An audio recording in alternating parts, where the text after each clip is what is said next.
Welcome back to Creative Culture, and welcome if this is your first time here. This is a podcast about art and creativity. My name is Steve, and for the past 3 years, I've talked to artists, philosophers, comedians, filmmakers, poets, musicians, magicians, a tattoo artist, a tarot reader, and all of that just scratches the surface. I am infinitely fascinated by people. My job is to bring you a highly curated lineup of guests who I find personally interesting and who add something unique and positive to the universe. Creativity comes in countless forms, and each one is worthy of attention and curiosity. If you're listening to this show on Spotify or Apple, Dandy, do you consider yourself highly curated at this point? I think I'm the opposite of highly curated. I don't know. Going about how I'm curating everybody here. Well, there you are. You're highly curated, I guess. Now I'm highly curated. I don't know what that means. What does it mean to you to be curated? Handpicked. You're like a pick. Handpicked. You're basically a pick-me girl, right? I don't know. Steve! I don't know what that means. Hi, I'm Pearl Davis. If you're listening to this show on Spotify or Apple Podcasts, please leave a 5-star rating and a review if you feel so enlightened and curated. If you're watching over on YouTube, leave a comment. Most people seem to be watching/listening to the podcast over on YouTube these days. So join us if you haven't yet. Leave a lovely comment. Yeah, I like to read. I read all of those comments. I honestly do. But it's a small channel, so there's not a whole lot of comments. We need more. We need lots of comments about this episode. So just give us your best. I will also be reading all of the comments. Dandy Demon is a gothish LA TikToker who is not the girl from Spy Kids 3. Not the girl from Spy Kids 3. A lot of people get that confused. Let's just put that in its place for a second. Was not on the set of Spy Kids 3. And there's other things that you are not. She's not a squishy fetishist. Not a squishy no, yeah, don't have any extreme fetishes at all. And just want to clarify that. She may or may not be the leader of an e-girl cult. I'm not quite sure about that. Well, I infiltrated an e-girl cult. Well, yeah. But I'm not an e-girl. No. You kind of, well, okay. Unless you consider me to be an e-girl. No, I don't. Not even close. In which, that's a loaded term. Anyways, Dandy's videos are on TikTok and YouTube are filled with existential fun and post-ironic satire. I just made that part up because calling something post-ironic feels very post-ironic, even though I really don't know what any of this stuff means. I just say it. It feels apt. I feel like you picked that up from Greg. I totally did. Yeah. He's all related to the post-ironic stuff. I guess what I'm trying to say is that Dandy creates unrestrained content for the internet that doesn't fit into whatever box you want to put it in. But I'm so glad you're doing the elevator pitch. It's all filled. Let me finish my thing. It's all filled with a certain joy. So settle in. I have no idea where this is all going. There, I did your elevator pitch. Good to see you again. Yippee! I was just so delighted to talk to Steve. Should I do an elevator pitch for you, Steve? Yeah, please do. I could use an elevator pitch. Steve is one of the most supremely chill human beings I have ever encountered. I've heard that before. Chill. We went to a Pizza Hut together. The Pizza Hut with the million different TVs. Oh my God, what is with the TVs? And you cannot go, even like the highest end restaurant now has like TVs everywhere in there. And even the lowest end. Even the lowest common denominator. I don't know what it is. Why is it that we cannot sit for just a moment with and just talk or something, but we have to see something, and you can't help it. You're sitting there, and all of a sudden, your eyes go up to it, and you're like, oh, it's a football game. I don't know anything about it, but I'm going to watch. That's interesting. I feel like that can be the first thing that we can talk about, because, like, I have that problem with YouTube, where, like, I feel like I can't eat a meal without a YouTube video playing, And what came first, chicken or the egg, Did the internet corrupt us, or was it sports bars, It totally is, yeah. Yeah, and it changes everything we do. It's like brat summer. Are you living your best brat summer? I should ask you that. I'm so Julia. I'm so Julia 360. Yeah. Yeah. I keep bumping that. Yeah. So you know what? Are you? Oh yeah, I'm living my brat summer totally. Oh hell yeah, dude. I just heard that album. A friend of mine said that she really enjoyed the album a lot, and she's like, "Well, you got to hear it," because I listen to every kind of music there is possible. I like to fancy myself a very eclectic connoisseur of music, and so I thought, yeah, I guess I should probably listen to this thing. And so while that album is not my particular genre, I guess, I think as far as dance music goes, it's a solid album. There's my ringing endorsement. Yes. So glad you're a brat. So glad you're living your brat summer. I love this for you. I feel like this is such a great development in your woodworking career. Oh, man. I will say, I think that we just have we have a renaissance for pop music going on right now. Totally. We got Chapel Roan, living her red wine supernova, casual, wonderful dreams of being in a Pink Pony Club. We got Sabrina Carpenter with That's So Me Espresso. I mean, we got Brat Summer, Camila Cabello. She's in there somewhere. Are you an Olivia Rodriguez fan? Is she still crying? Is she still Pretty much still crying about boys? Pretty much. Well, you're into Ghost. I know that about you. You're a huge Ghost fan. I love Ghost. Yeah. I think it's the theatrics. It's the community of it. Right. I just think nobody does it as campily, as fun as Ghost. You listen to Ghost, don't you? Yeah, I do. I'm not a huge Ghost fan. You know what it is about Ghost that I like, because I like all things satanic, and so a Ghost is like, obviously they're like the satanic band, but they of course, I'm not sure how much of that is kind of like, it's just their thing. It's just fun, but it seems like their music is different than you would expect from. It's a little more mainstream sounding to me than I would expect more of a black metal sound from Ghost, which I don't get. Right. Okay, I think I can explain this. I think I can close the gap. I see Ghost as making like worship music. Okay. Almost in the same way that like a Hillsong would. Like church music. When they're like, our God is an awesome God, but for Satan. Right. And I think there's some value to that. And especially, have you ever been to a Ghost concert? No, I haven't. It's kind of like going to church, Yeah, everybody's just sitting there. People are crying, Call it a ritual. So, are you into other? Well, so I think of like other. Like Twin Temples. Are you familiar with Twin Temples? It's like satanic doo-wop music. Oh, you're speaking my language. Really? Yeah. I love those guys. I got the opportunity to see them live. What a beautiful couple. Can I say that first of all? Yeah. Beautiful. I love a team. I love a partnership.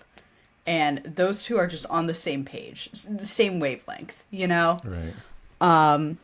Making music, beautiful thing. What other bands you enjoy? Well, so bands we could talk about. I don't know how much. What kind of are you into? Like metal in general, or is that? I know you lean into the goth thing. I lean into the goth thing. I also lean into the German thing. Yeah. What's the deal with the German? Does that include like the German metal? Yes, I like Rammstein. I like Oomph. There's this one genre called Neue Deutsche Härte, which is called New German Hardness, which I really like. Iceberg. A lot of campy bands that play at this festival called Amphi Festival in Cologne, which is one of my dreams to visit, by the way. But I'm losing my train of thought. But I just love... Nobody does it as campy as Germany, and I love camp. And the deal with it, though, is that I just like the language. And there's no... I need to clarify that there's no ulterior motives here. What would be your ulterior motive? Like, I'm okay. People make assumptions. With the German thing, you know? It's kind of got to suck if you are German, don't you think? Because people are like, oh, what are you, a Nazi or something? Is that the kind exactly. Of thing? Yeah. And I'm like, no. Yeah. I just like currywurst. Do you like just the sound of the language? Was that yes. it? Really? I think it's the most beautiful language on earth. I think a lot of people would disagree with you. Well, they can disagree with me because I believe that German ist der schönste Sprache der Welt. Oh, man. And that's all that matters to me. So now, are you learning German, or do you speak German? Or how is that? I started teaching myself in high school using Rammstein lyrics and this German musical called Tanz der Vampire. And I kept going with it. I just kept the bit going. And then I started studying it in college. It was actually, like, I changed my college major so many times. But the one thing that I never changed was taking German. I loved it so much. And I remember the first day of German class, I was so hyper excited. Sorry, my cat's eating food behind me. What's cat's name? Bagel. Oh, I know that. I know Bagel. Because she's my everything. I'm also a cat person, so that's fair. Tell me about your cats. I've got two, Cobra and Bubbles. Cobra and Bubbles? Mm-hmm. Do you know what that's from? What? Lilo and Stitch. Oh. Cobra Bubbles was the oh, yeah. Ving Rhames. Yes. Yeah. We see the officer guy? Yeah, right? yeah. Yeah. So yeah, they're brother and sister, and oh my gosh, the house is catified, so I built like these platforms that go up like around on the walls all the way up to the ceiling, and they can run up, and it's kind of insane. Did you build them a catio? No, they go in and out. It's an indoor thing that they can do, but then they go outside too. You know what I did is I trained, so I got the cats right like 2 months before the lockdown happened in 2020. And so they were little kittens. And so lockdown came and I had all this time on my hands. And so I trained them to go outside and stay in the backyard in the fence so they don't jump the fence. I clicker trained them. You can actually do that with cats. You can train a cat? Sure. Yeah. You can wrangle a cat? And so now I've got like this. So this is getting deep in the weeds about the cats here. But so they've got like so they'll be outside, and I never even think about it, that they never jump the fence. They never do it because it was a long process. Every time they'd go there, I'd bring them down, click, get a treat, every time. Never go over the fence. I don't know what's over the fence. They don't want to know. So at night, then I've got a bell trained. I've got one of these bells like you have like a service ding kind of bell. And so at night, all I do is go ding, and they just come running in, and they get a treat. Oh my God! You're such a good cat father. Oh my gosh.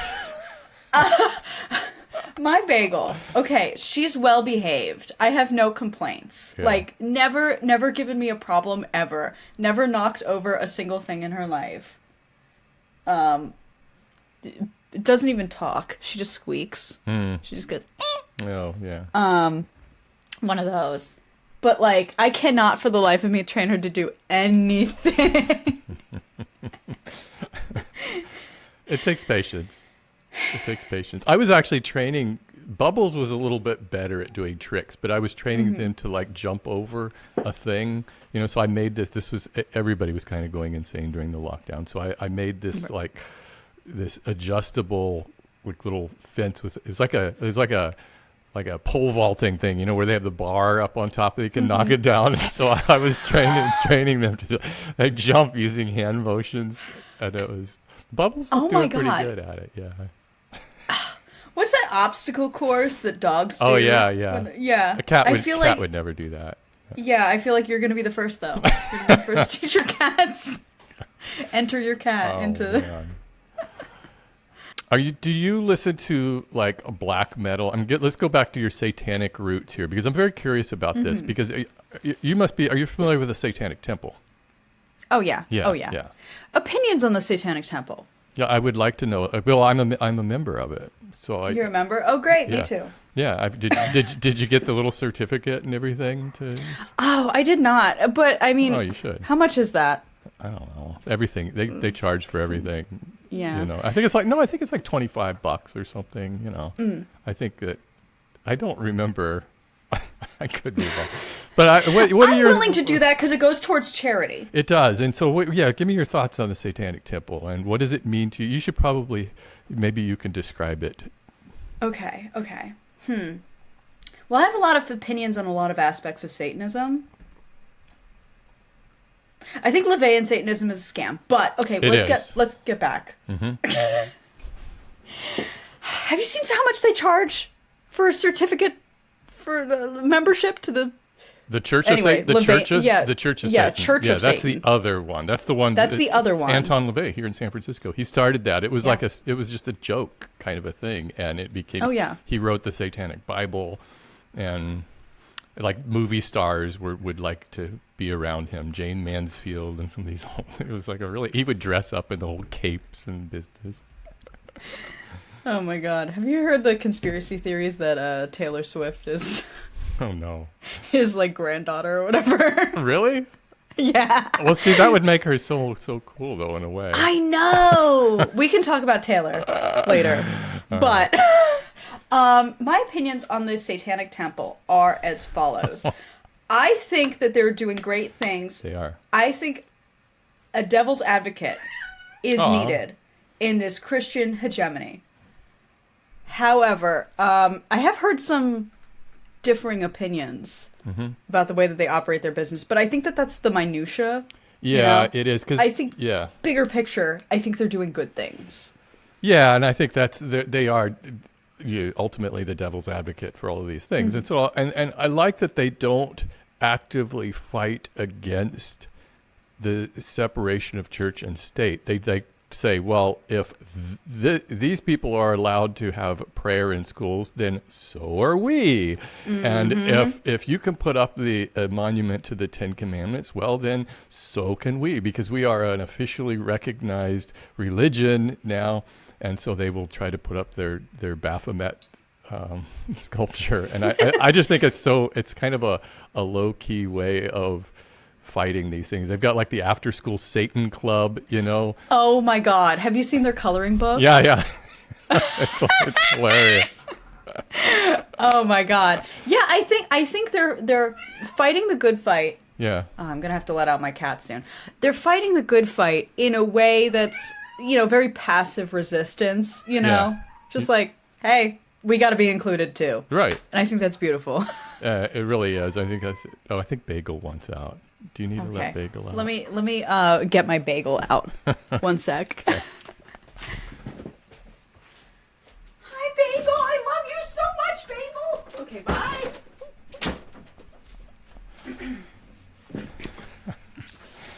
Okay, I'm back. I love you so much. Bye. I have to give her. I'm insane. I give my cat positive affirmations every day. Yeah. I'm like, everyone loves you. You're so well behaved. You're so incredible. It's a woman's world. We're all living in it. Yeah, I think people do have and I think part of the Satanic Temple is that it gets this visceral reaction from people because they think that you are like literally worshiping Satan, which you could, I guess. There could be people who do that. Basically, they're just saying that we're an organization that uses the Satan myth, that figure, as kind of, I don't know, just kind of represents the what's the word I'm looking for? The antagonist or the other opinion? Yeah. The rebel. I know what the you're rebel, trying to say. sort of. The rebel. Yeah, and so I like that in a lot of ways, because it is a non-theistic religion. That's kind of the top tier thing, is that no, we don't actually believe in a Satan, because that would be a Christian thing that you guys kind of invented, and so you want to, I don't know. It goes there's a lot of layers to it, but there is a little bit of controversy because it's been around for like over 10 years now. Oh, yeah. Yeah. I think longer than that, for sure. It was early teens, yeah. So it was, oh, really? Yeah. It was like 2012, so it's fairly new. Damn. Yeah. Oh, I must have tricked myself into thinking that they were older. Oh no, the Church of Satan's old. That goes way back to the 60s. That was Lucian Greaves, I believe is the name of the... Yeah, he's real cool. Yeah, he's got the weird eye and stuff, and he literally looks the part. He's got the great name. He can talk. I don't know if you do visuals on this podcast. I'll put him on there. This man looks like, he should, born for this role. Yeah, and he is the best speaker. Oh my God, he's the best spokesperson for this organization. It's great listening to anytime there's just some sort of religious thing that's, another big thing is like these like town hall meetings or something where they do some sort of prayer invocation before the meeting, and so the Satanic Temple is always like raising their hand, how about us, and let's go. They're like, no, we didn't think about that. Oh my God, I haven't seen this, but I would love to witness the Satanic Temple leading these like white Christian wine moms in prayer. Most of this stuff comes down to these like lawsuits in Florida and Texas. It seems like these seem to be the places where they're doing. I think in Florida they just had some sort of like they're allowing religious chaplains, or this was Oklahoma. I think this was a new thing. And it's really funny because there's kind of like this grassroots effort for people in the Satanic Temple to call up the governor's office and thank him for passing this legislation that allows for the chaplain to be in public schools, because they're like, great, now we can be included too. Oh my God. I just love, I always classify it as shenanigans whenever I see the Satanic Temple doing anything. Yeah. And it's always so perfect. I think, early 2000s, we had, Flying Spaghetti Monster. Yeah. And I think that, it wasn't enough for me. No. Or Church of the Subgenius, even earlier. No, those were mostly gags and jokes, but I think that the Satanic Temple is a serious organization. They just like... Oh, yeah, for sure. Yeah. I've been like, I was waiting for something. I guess what I'm trying to say was like, I was waiting for something to come like the Satanic Temple, where it wasn't so much a joke. Yeah. Like, oh, we're just poking fun at like, oh, can you imagine like being a part of a religion? Yeah. And we're actually like doing something. Right. Yeah, it's pretty cool. So how do you describe your stuff you make? Because you consider yourself first and foremost a TikToker, right? Yes. I consider myself a yapper. Uh-huh. I consider myself chronically online. Just a talker. A person who loves to talk. And a person who loves to post. And that's how I classify myself. And that's why it's so hard to give an elevator pitch. Right. Because I just be posting. Because it could be anything. You could do you do some comedy bit, some satire, you do some, I don't know, all kinds of things. I do some raw, real, right? Raw, real. I don't know. And that's interesting because, gosh, I need to find a niche. And I know we hate this word, niche. But I need to find an angle, Mm-hmm. And I feel like I'm at the precipice of like a major brand change and just diving into one thing. But also that scares me, What do you have any idea what that one thing would be? See, I don't know. I have so many interests. I have so many things that I want to do. Right. Well, you've got a lot of different sources of income, and you get to do different things. You're doing OnlyFans, right? I do. How's Little that work out? plug. How does that OnlyFans work out? I do little cute little nudes. No, not nudes, lewds. Let's say lewds. The dump truck is on full display. Do you consider yourself a thirst trap? Yeah, thirst trap kind of girl. I make nightmare thirst traps sometimes. I don't know what that is. If people, I like to scare people a little bit with my thirst traps. I like to instill fear and a little, like a sense of foreboding. And maybe that's something I could lean into more. Now that I've got my self-confidence back. Because that's another thing about making thirst traps on the internet. If you're not feeling confident within yourself, that's such a fragile little shell, little magic shell. Yeah. But seriously, what's your experience been like on OnlyFans? I mean, has that been a positive experience? Because, I mean, I hear all kinds of stories about people making millions of dollars on it, but I think that the average person is just kind of like... I do make a good amount on OnlyFans, and it has increased recently. But, what did you do to increase fluctuates. it? What did you do to increase it? Oh, I've just been back on. Oh, I've you just been back do it on a that lot grind. more, right? Yes. Yeah. For a little bit, it was giving me anxiety, so I wasn't posting as much. And also, I was dealing with the self-confidence bullshit. But now that I'm back, it fluctuates. That's another thing, is just any sort of freelance income or any sort of income that you're just making yourself independent. I would say it fluctuates. And also, there's things that you have to, there's constant expenses that you need to keep yourself alive, like health insurance, rent, So it's kind of a tightrope dance, but we can talk about finances in a bit, because I'm a little crafty individual when it comes to the stock market. Oh, good. You're going to give us some hot stock tips. I can give you some hot stock tips later. But as far as OnlyFans goes, back on the thought track, I like it. I like it because it provides me a stable source of income. And it's kind of within my own creative control. And that's a big thing for me. I don't like having a boss. I don't like being told what to do.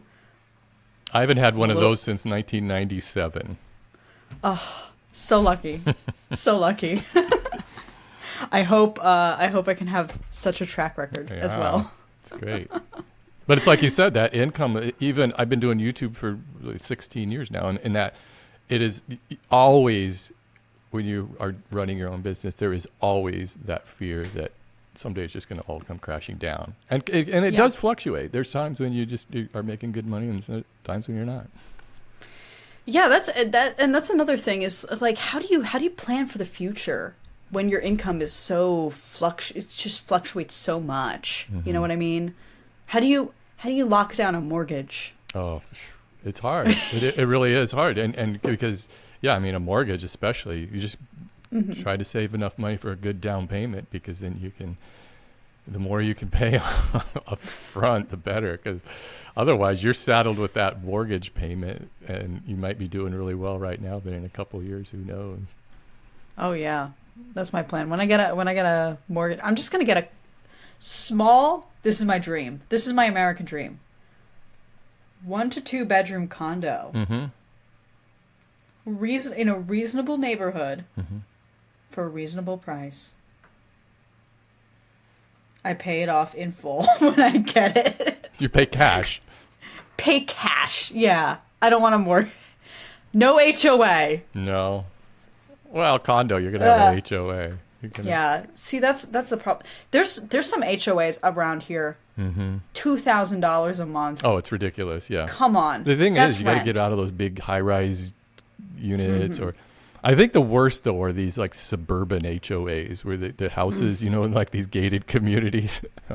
Oh my God. I've heard nothing but nightmare stories about those. Like, oh, you left your trash can out too long. Oh, you can't leave your garage door open. Oh, and they just keep at you with all of this stuff. Why am I paying my neighbor to be a cop? They are too. Like, yeah. Oh, God. Ugh. HOA fees. I'm so glad I don't have to pay it right now. I'm paying $850 a month for rent right now. Damn, that's cheap. So that I'm Jay chillin'. I'm Jay chillin'. Wow. Do you have rent control down there in LA? We do have rent control. I don't believe that my apartment is rent controlled. Oh, okay. But yes, I do know people who have rent controlled apartments, and You stay there forever. they got their claws in that. Yeah, there's people in San Francisco that have lived in the same apartment for like 30 years, and they're paying like $300 a month or something. And if they ever move out, it's going to be like $3,000 a month. They can never move. No, they can they're never stuck. move. They're totally stuck. But like in the best way. Yeah. Like I would love to be stuck with $300 a month rent. Oh, you know? Jeez, I know. You can travel. Because I would sooner just buy something else. You know, rather than give that apartment. Do you consider yourself an influencer? Do you like that term or not? Do you consider yourself an influencer? No, I try not to influence people, but it happens. I think I am capable of influence. Mm-hmm. But in my mind, an influencer is an MLM girl. Totally. Oh my God, they're the worst. And I'm not one of those. So I'm not selling Monate. You can run your own business. Ugh. just you join can work from the beach. Join my team. Ugh, I would rather show my titties on the internet. See, that's the thing. Is like that's something I love about OnlyFans. Is like I can look at a lot of opportunities and just say, no, I would rather just like post a picture of my butt. You know? And make double that, you know? There's definitely an appeal to that line of income, I suppose. Yeah. Should I start? Do you think I should just start my own OnlyFans at this point? Think I can make that kind of bucks? I think you should start a wood burning OnlyFans. Oh, that's right. You're following my wood burning stuff too. Yes. Oh, is this exclusive? Should I talk about this? No, you can talk about it. We talked about it on the last episode of this podcast too. It's a very exclusive club who are invited into my wood burning thing. His wood burnings are beautiful, folks. Thank you. Beautiful tarots. Yeah. Tarot. I do a lot of tarot and astrology stuff. Tarot. Yeah. Yeah, I saw you doing, I don't know what card it was that I saw you doing, but you had people on there. Mm-hmm. Yeah, a lot of them have people on there. Beautiful illustration. Oh, I just did the 5 of Pentacles, so that was kind of cool.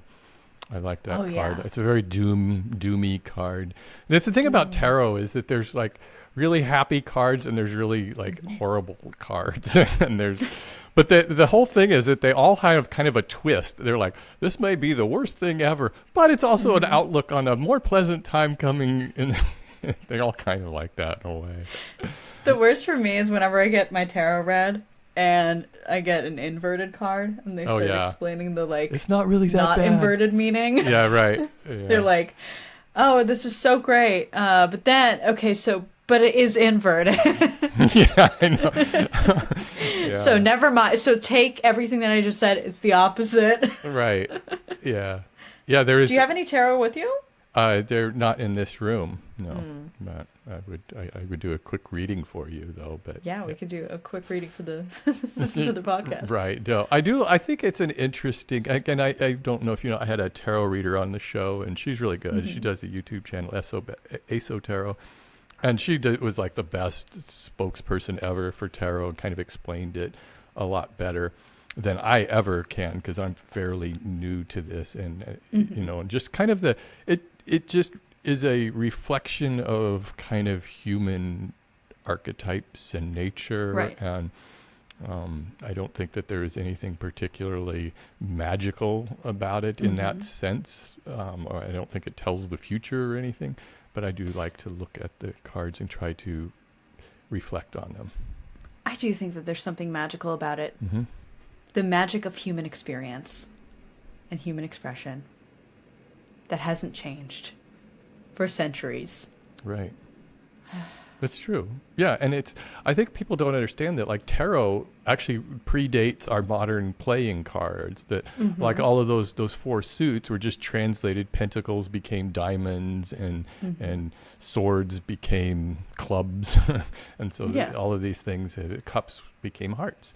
And I like the cups a lot. But I think I would like to do all of the tarot cards. And so my goal is I want to do like... I want to start selling the original artwork, and I'd like to make prints. I've started a website. It's not online yet because I'm very scatterbrained at trying to get these things together, especially when I'm trying to actually do my real job. But your real job being woodwork? Yes, and doing YouTube.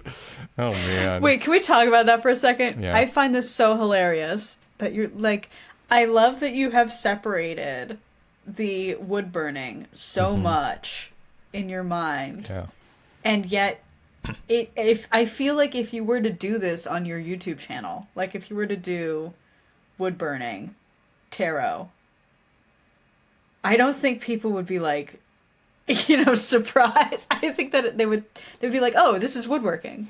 Yeah, so this is like a big consideration I had. So going back to this, this all started in January of this year when I had a list of intentions for the year. And one of the things that I've been kind of wrestling with for the past couple of years is this desire to express myself more creatively and to have an artistic interest and to have time to do that. So one of my intentions this year was to spend 1 day a week making art. And I wasn't quite sure what that was going to be at the time, and it evolved into this wood burning. And so now it's like way more than 1 day a week I end up spending on it. But what I wanted something that was just for me.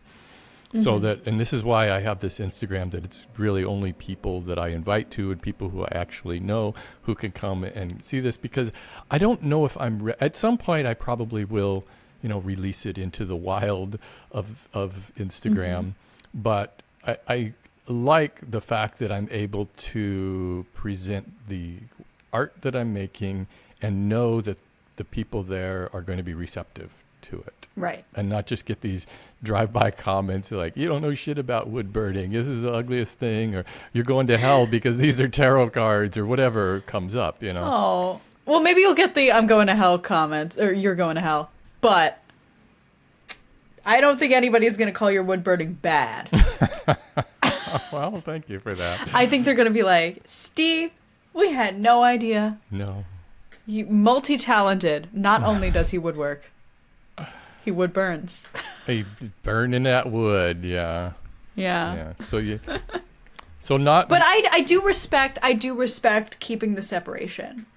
Yeah. And keeping it kind of, it's not offline, but like keeping it away from your audience, keeping it separate from your audience. Yeah. And a lot of that also stems from when I had Asotero on this podcast and on my YouTube channel, I will often post one of the community posts there, and it's kind of like Twitter, I guess, but and I will just promote the latest podcast episode. And I always say, here's the latest episode of my podcast. This isn't part of this channel. This is a separate channel. It's a separate thing, because people get all freaked out because they want you to be in one little box. They want you to be in one thing.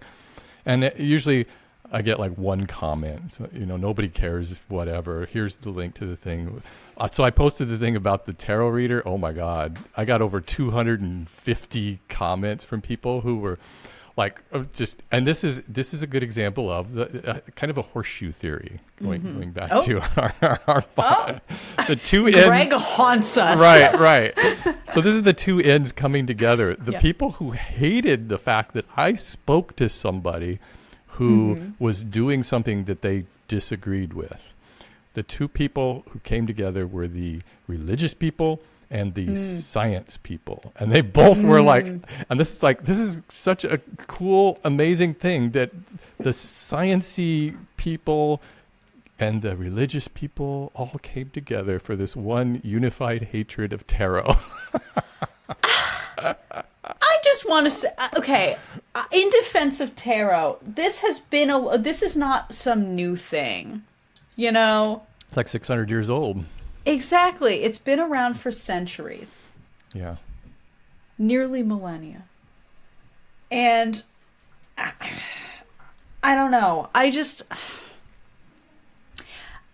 think that appreciating an art form that has been around for 600 years, that's valid, and it's not, necessarily everybody needs to believe in tarot readings, or do a tarot reading. Right. I think it's just interesting to hear other people's perspectives, and the very fact that you talk to somebody who does tarot, I don't think that's... Well, that was the funniest thing, because you basically stated kind of what I did in the actual intro to that episode. If these people had actually just taken the time to listen to 5 minutes of this, they would have heard that I kind of spelled it out, that it's a beautiful art form. It's just a look at ourselves. It's all of these things. And Madison Esotero kind of explained the same thing even better than that. But I thought it was very telling that both groups of people were like, you should have seen my subscriptions on my channel. They just dropped for like 2 days because of that. There was all these people who were like, it just like became this weird thing that it was like, because I spoke to somebody. It was the fact that it wasn't even me. It was me interviewing somebody who was doing something that they disagree with was enough for them, and not even to listen to it, to just like based on, well, this was the topic, I'm unsubscribed. I love it when people have to see the word that. Tarot. Oh, yeah. Unsubscribe. Yeah. It's not an airport. You don't have to announce your departure. You do not need to, yeah. Oh, man. See, okay, not to bring it back to Greg, but that's something that I'm so envious of Greg for, is that I feel like he can bring up anybody on his podcast, anyone at all. Mm-hmm. And nobody would say, I'm leaving. No, that's true. Yeah, that's Craig. I was on that podcast. I was on his podcast. Yeah, me and Chad were on there. Oh my gosh. Yeah. You flew out to Toronto? Yeah, well, not specifically for that, but that was one of the things I did when I was out there, yeah. And yeah, it was fun. We represented the Gen Xers versus the Zoomers. It was fun. Those guys are really nice. I think there could be Gen X and Zoomer unity. That's right, man. Intergenerational friendships are a great thing. I think we're displaying that right now. We are. Oh. But also, you're like one of the most, supremely chill. Oh, thank you. And I think supreme chillness just transcends generations, Oh, that's good. Good to know. I think so. I think you're right. I think that a lot of older people, or at least people my age, they don't understand anybody younger than them, and it kind of drives me crazy. I'm like, well, maybe it's because you're just not even listening or not even trying to understand it. It basically goes to the same thing as those tarot card things. It's like, well, maybe if you just actually learned something, you might be surprised. I think closed-mindedness exists in every generation. Yeah, it's true. Stubbornness. Can we talk about your stalker? Oh my God, yes, we can talk about. Because I know you've talked about your stalker a lot, and kind of and I know we talked about it a little bit down in LA, and I know that you're a little jokey about this, but this has got to kind of bother you in a way, right? Because this guy has been like following you for what, a couple of years now, or what? 1 year? Not that long. Oh, yeah, probably. But he has recently. So here's the update. I'll give you the update before I get into the meat of it. Oh, okay. Is he still doing it? He has left me alone. Oh, did he divorce you? He divorced me for his harem of European girls. Oh. Okay, so here's the short of it, okay? For everybody listening who is not familiar with my stalker story. You should link my podcast episode with Horseshoe Theory. Oh yeah, I will. Description. I will. Because I go into so much detail there. And he's in that comment section. Was he? Oh yeah. Oh yeah, he was doing racist math last I checked. Oh no. See, well, you know what? He's probably going to be listening or watching this podcast too. So I'm gonna have If to. he's watching this, I don't want you to come back. Please. No, I'll hide him. You know, that's the fun. That's the fun thing about YouTube is you can hide people, and they don't know it, and they can just ramble on and on. Nobody sees it. It's like putting a little glass over a spider or something. You know. It's just... And you know what? This is an interesting point. Let's sideways. You know, little whatever. I've gotten into so many arguments with people on Reddit over hiding people because I'm such an advocate, and I always have been. Well, I used to be of the mindset a long time ago when I first got onto the internet that getting blocked by somebody or blocking someone was like a sign of weakness. You know, oh, you lost because you got so triggered and you blocked them. But now that I've been in this sphere for a minute, I love blocking people. If you like and hiding people, if you ruin the vibe, I don't want you here, you know?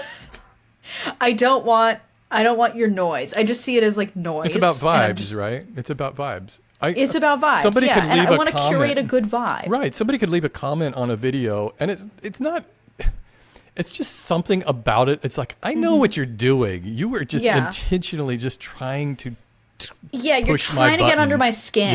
Yeah. And I don't like that. Or it's like even if they're on my side and I just don't like their tone, like they're just weird and sarcastic, and like I just don't want to curate that kind of audience. And I believe that you bring in the audience, you curate the audience that you have. 100%.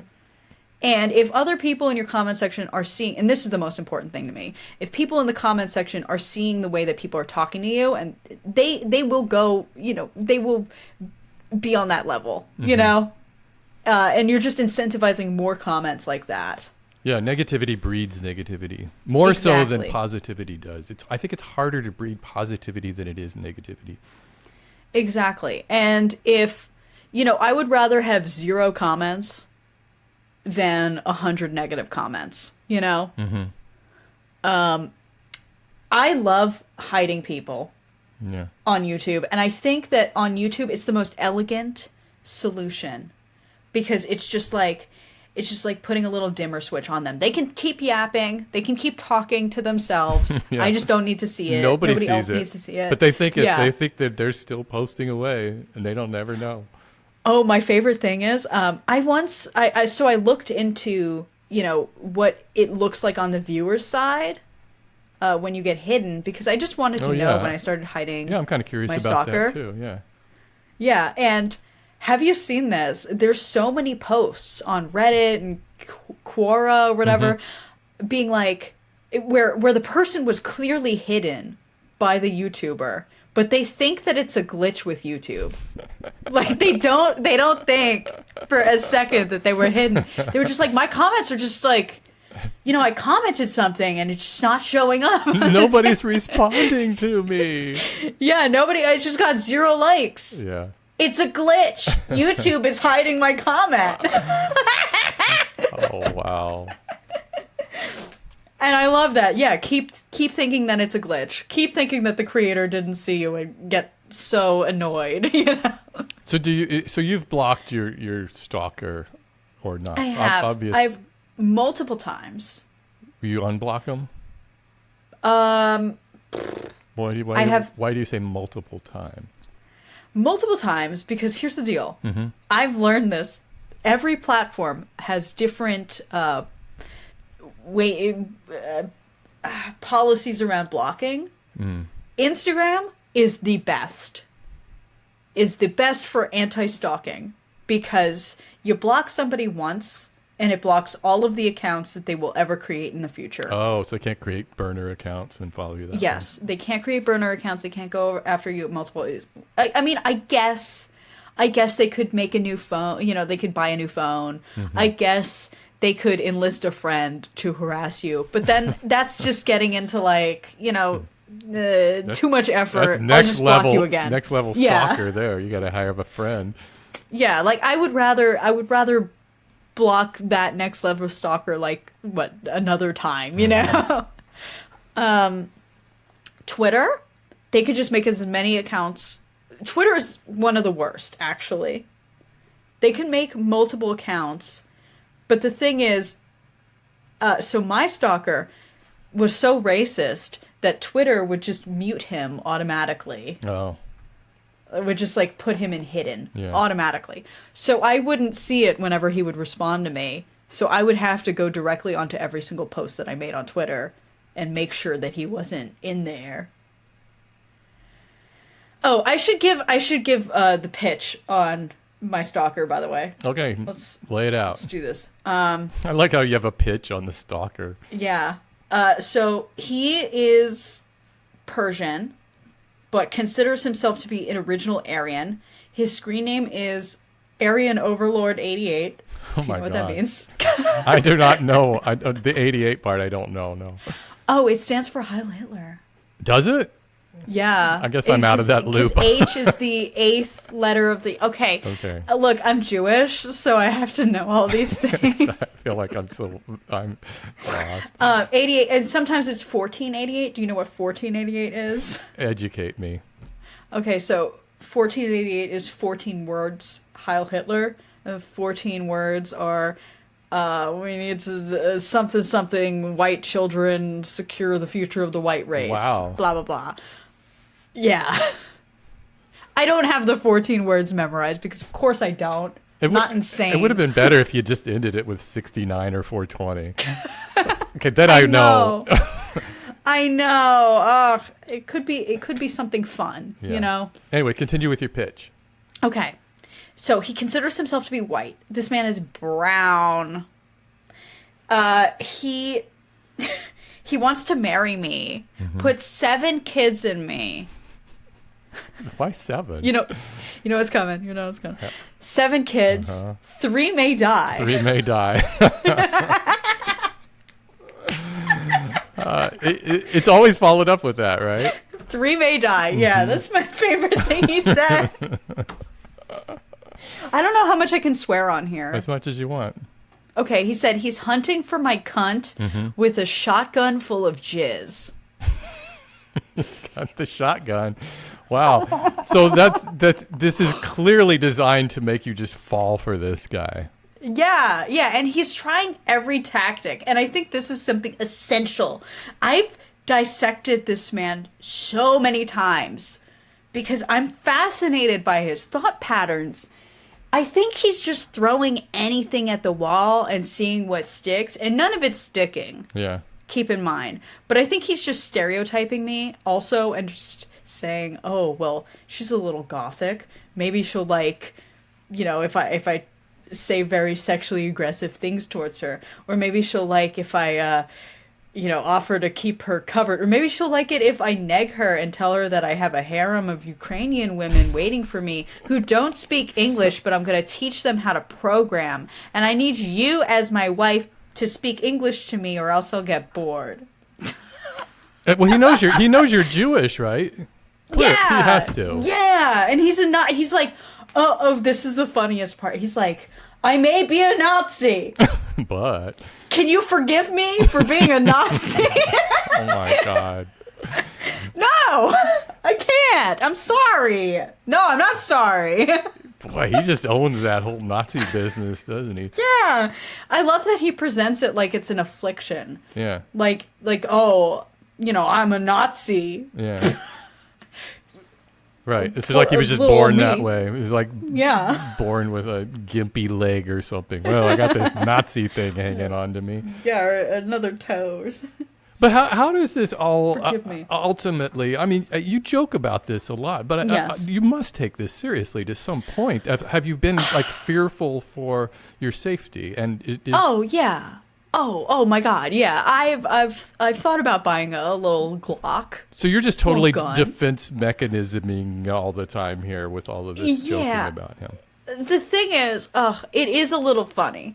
It is a little funny. Some of the things he says, like when he says that, if we have a son up to the age of 6, we can abort him if he doesn't come out the way we want. Oh wow. It's things like that where I gotta find humor in it or else I'm gonna go insane. Is there any chance it's just a troll? Like, I mean, he's just intentionally just trying to be funny? Like this is like a character? I mean, he's also sent me like $3,000. Oh. So, if he's trolling, Wow.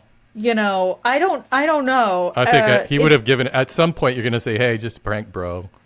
Yeah, I think that, Occam's razor would say that he's just insane, is... Yeah, that's what's scary.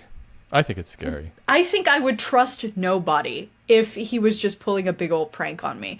And the thing that you got to understand is, this is, tens of thousands of messages. I've combed through them all, and they're all replies to my Instagram stories. Mm-hmm. But do you think are we feeding this just by even talking about it right now? Are we making it worse? Maybe. I think, so he has stopped contacting me as of late. Ever since he sent me $50 and with a caption that said, "If you will never love me, send this back." And I refunded him immediately. Oh. And he still was replying to some of my stuff after that, but he ended up backing off a little bit, so. Well, maybe that's good. Maybe he's moving on with his life to somebody else to stalk or something. Who knows? Yeah, he's got a Ukrainian girl. He's got a harem. In the roster. He's got a whole harem. Whole harem. Oh, that was another funny thing. He kept, threatening to leave me for a Ukrainian girl. And he was like, these girls, I keep sending them money, too. Don't think you're special. Oh. They really love me. Oh, wow. Okay? Oh. That's got to be devastating for you to hear those words. Oh. Like a knife through the heart. Oh. Oh, wow. No, come back. I was about to say his name. Come back. No, don't. Don't come back. Yeah, well, maybe he's moving on. Does he still follow you on socials, OnlyFans? I don't everywhere? know. You don't. I've still blocked him. Oh, he was originally an OnlyFans fan. That's where he found you. Yes, that's where he found me, but he stopped because they're run by Zog Jews. Okay. Oh, this is all right. Well, I think I've heard enough about the guy. Yeah. But I will say, okay, safety wise. Yeah. He was planning to move to my area. Mm-hmm. Which I did not love. No. I did not appreciate. And that's when I started looking into gun ownership for women. Yeah. Little girly pink Hello Kitty Glock, I think would be just Have you ever made a gun out of wood? I have made a crossbow that shoots marshmallows. Oh. It actually shoots them quite far. You should make a little pistol that shoots marshmallows. Yeah, right. It shoots quite far? It does. It would shoot all the way across the street. It was kind of cool. It was like, phew, man, that thing was, you could exchange the marshmallow for a rock if you were so inclined, but my channel is about as G-rated as G-rated gets, and I have to keep it clean for these people and not give them any ideas that I'm trying to destroy somebody. Could you shoot wads of nail glue? Is it called nail glue? Wood glue. Wood glue. You said that. I was thinking like glue for your fingernails. I'm thinking, what is nail glue? Is that a thing? I don't know. Wood glue. Wood glue. Yeah, you most certainly could. Just a wet wad. Yeah. Of, duct tape and Ew. glue. Okay, give me your. Let's see if we can start to draw this to a close. This is how we do it. Like I guess they do this on improv scenes. Find an end. Okay. Find an end. The Herald. So, okay, you consider yourself TikToker primarily. Yes. That's your thing. Okay, so I don't want you to give a tier list because I think those are boring. I want you to just kind of tell me, let's go through the big three: TikTok, Instagram, YouTube. I'm not going to include Twitter because I don't really consider that like a posting platform for videos. Okay, for short form content, TikTok's on top, then Instagram, then YouTube. For long form content, obviously YouTube, TikTok, and then Instagram. Give me words that come to mind when you just like emotional words that come to mind when you think of TikTok. When I think of TikTok, okay, complicated. I think of the algorithm. The algorithm is just this ever-present force. And I think more so than YouTube. Really? Maybe. TikTok, it's all algorithm. Because it's just this constant feed. Endless. And you're just swiping through of curated content, basically. So everything you do is to appease the algorithm. You're God. You're God King. But I find that there's great community. TikTok has such better than any other platform, I think, is the community aspect on TikTok. That's really interesting to hear because I think a lot of people who don't use TikTok would be surprised to hear that. Yes. I think no other platform fosters such a sense of community as TikTok because it's very much about like public conversation. And that's what I do a lot is it's just like call in, call out, not call out, but like just talking publicly, discussing the topics of the day and bouncing ideas off of each other. In addition, I think that YouTube has this problem where it's hard to find out who your friends are on YouTube. It's hard to see who's watching your content unless they're like directly engaging with you. Yeah.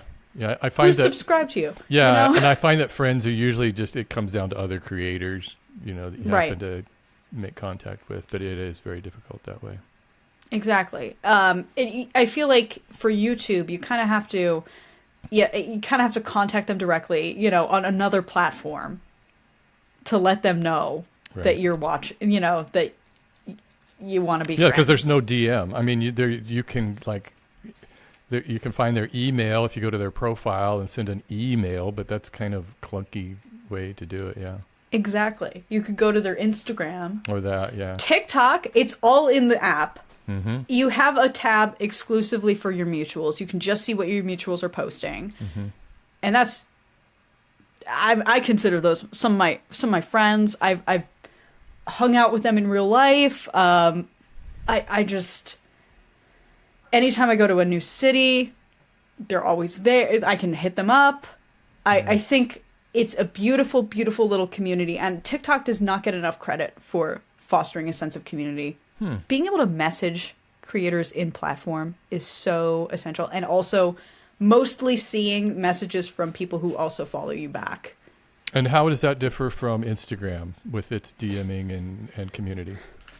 Instagram, I don't know. Instagram, I think, is a little fractured. It's a little different. I do make friends on Instagram as well.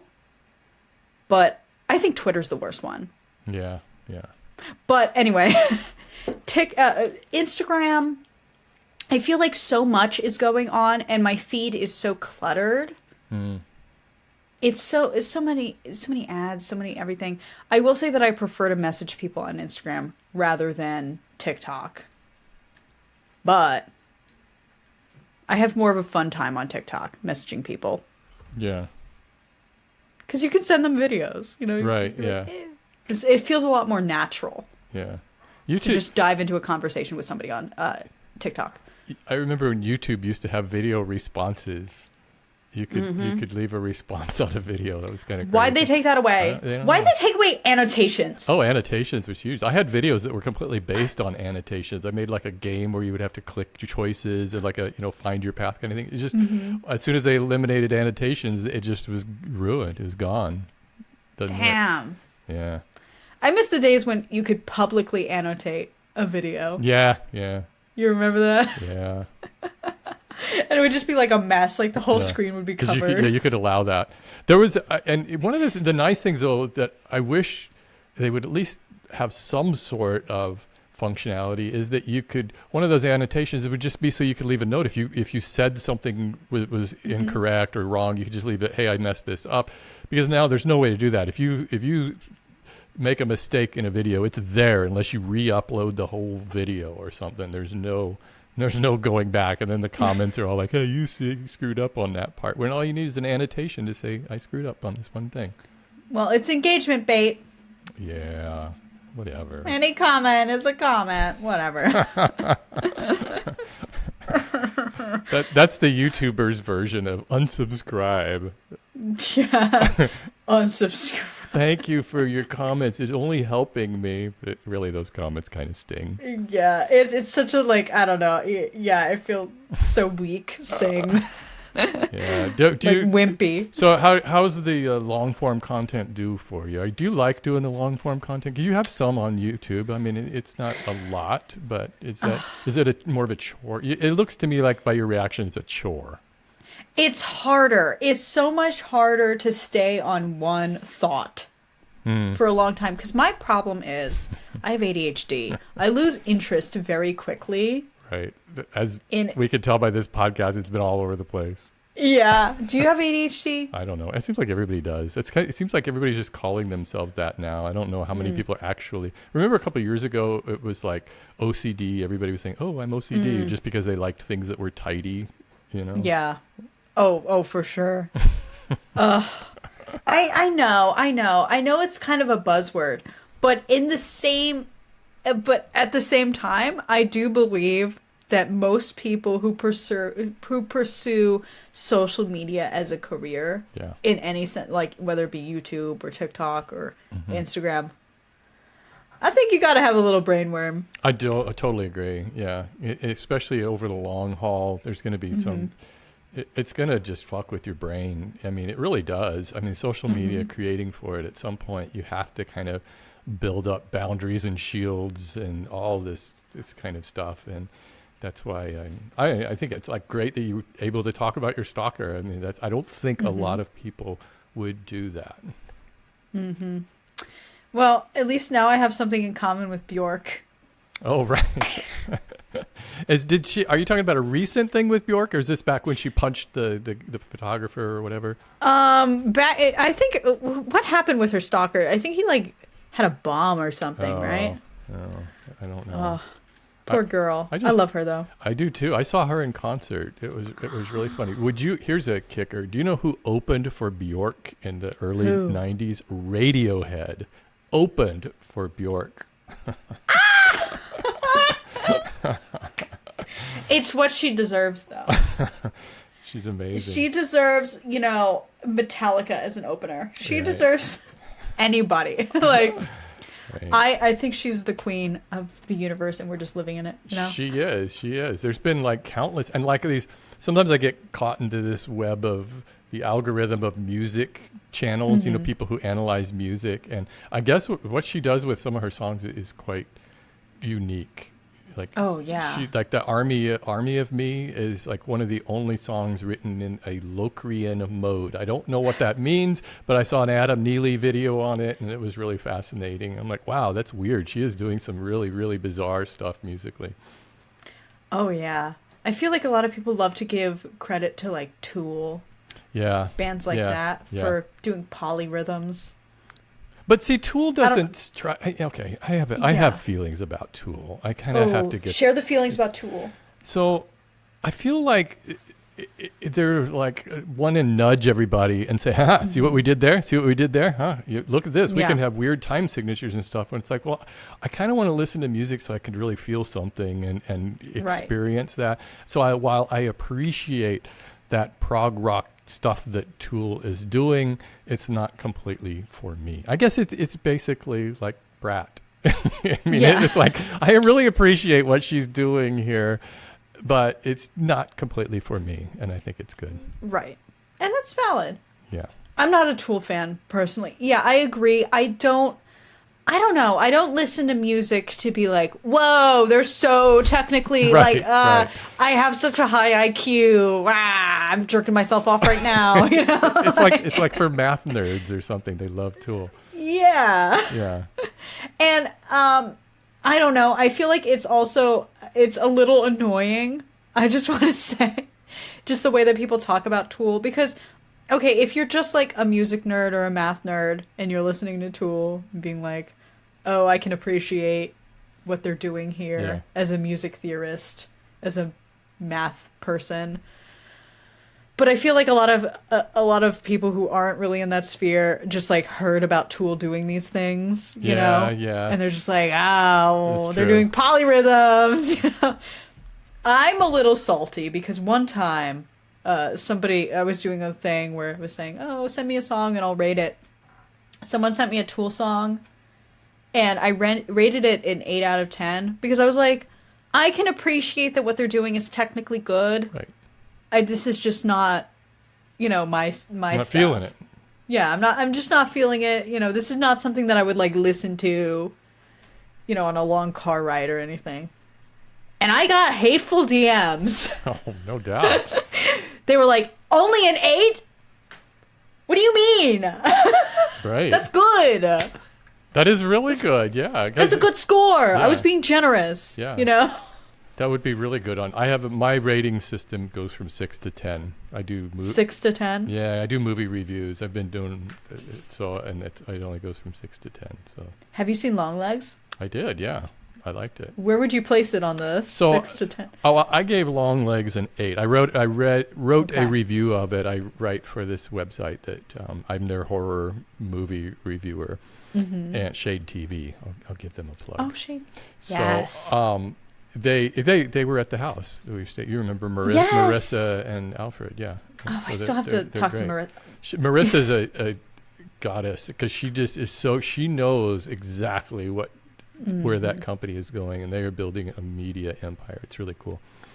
But so Longlegs, I liked it, but I guess it was an example of one of these things where I was expecting like a little bit more because of all the hype that went around it. But I did, because I also know Oz Perkins, the director, writer of it. He's Anthony Perkins' son, and I love his movies. Right. And his first movie, The Black Coat's Daughter, is one of the best horror films of this century. I love it so much. Whoa. And so I was I shouldn't compare to his other films, but anyway. I'm writing that down, actually. I want to see it. The Black Coat's Daughter, yeah. Oh, Black Coat's Daughter. I loved it. It's one of these that is very kind of cerebral, and it's, I guess the term now is like, well, I don't want to say slow. They like to say a slow burn, and I wouldn't say it's a slow burn. Well, yeah, it is. If you're into glacial. That. Yeah, I guess so. Anyways, you know what? You got to come back on the show so we can just talk about movies and music. Please have me back because I just love talking to you. Thank you. I like talking to you too. I have lots of opinions on music. And because I love music and movies are my thing. And I also, and I think for me, the intersection of music and movies is that some of the best music and some of the best movies have been within the past decade. Absolutely. Right now. But that's also a really hot take. It is. But I do believe that we're kind of in a golden age of horror movies, especially, and music, especially indie rock right now is really hot. Oh, absolutely. I'm so glad you said that. We're gonna have to dissect this some more. We're gonna have to come back. Okay. I gave Longlegs a 5 out of 10. Anyway. Okay, fair enough. Okay, well, I just found the satanic stuff a little cheesy. It was in the movie. Yeah. Right. And it didn't scare me. I didn't see it. I was expecting a horror film. Yes. And I got kind of like a goofy, campy little Silence of the Lambs, sort of, but not quite. Yeah, but not like... I feel like Silence of the Lambs is this epic, It is, yeah. And I didn't get... I was just like entertained by Longlegs. Yeah, I guess I kind of had the same reaction. I felt like there was a lot of interesting clues and stuff. Ooh, all the kids are 14 or their 14th birthday, or the 14th. Their birthday was on the 14th, and there was like a number of these types of clues, but they never really paid off at the end. Yeah. I kind of felt like the ending was like, I watched it and I was like, well, I guess that ended it. Yeah, that pretty much wraps it all up. There was like, I was expecting something like really cool and ambiguous and like, thought provoking. And it's like, no. Oh yeah, I wanted something bombastic at the end, and I just got like, this is exactly what you said was going to happen. Yeah, and it kind of also was a disappointment that. Because I love Nick Cage, and I love him when he does full Nick Cage, and I thought that was great. I kind of would have liked to have seen a little bit more of that. Let me in now. Totally. Okay, Dandy, we gotta wrap this up, huh? It was great talking to you. Thanks for joining me on the show. Oh my God, I had a great time. Thank you so much for having me.